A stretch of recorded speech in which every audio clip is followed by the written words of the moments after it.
থেকে বুঝে নিতে হবে রমজানের উপস্থিতি আল্লাহর দরবারে গৃহীত হয় নাই, গ্রহণযোগ্য হয় নাই।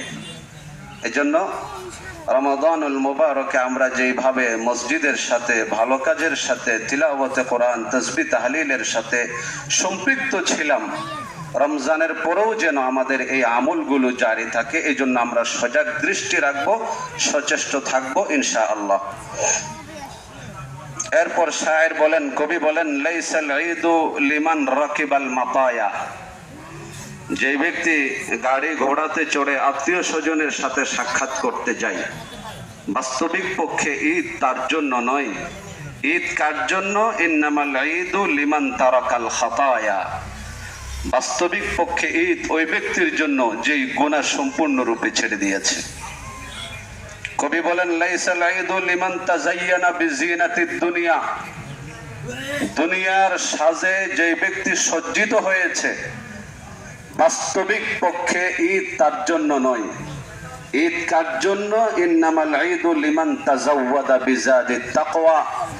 ঈদ হচ্ছে ওই ব্যক্তির জন্য যেই ব্যক্তি সিয়াম সাধনার মাধ্যমে তাকওয়া অর্জন করতে পারছে। যেই ব্যক্তি সিয়াম সাধনার মাধ্যমে তাকওয়া অর্জন করতে পারছে, বাস্তবিক পক্ষে ঈদ হলো তার জন্য। তো যদিও এটা কবিতা হয়, কিন্তু এই কবিতাটা হচ্ছে কোরআন ও হাদিসের সারমর্ম।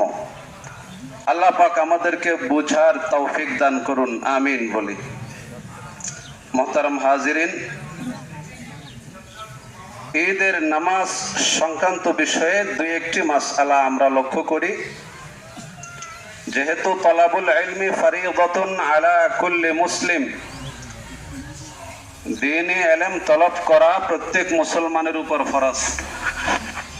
তবে কতটুকু ইলম তলব করা, জ্ঞান অর্জন করা ফরজ, যেই সময়ে যতটুকু জ্ঞানের প্রয়োজন হয় ওই সময় অতটুকু জ্ঞান অর্জন করা সবার জন্য ফরজ।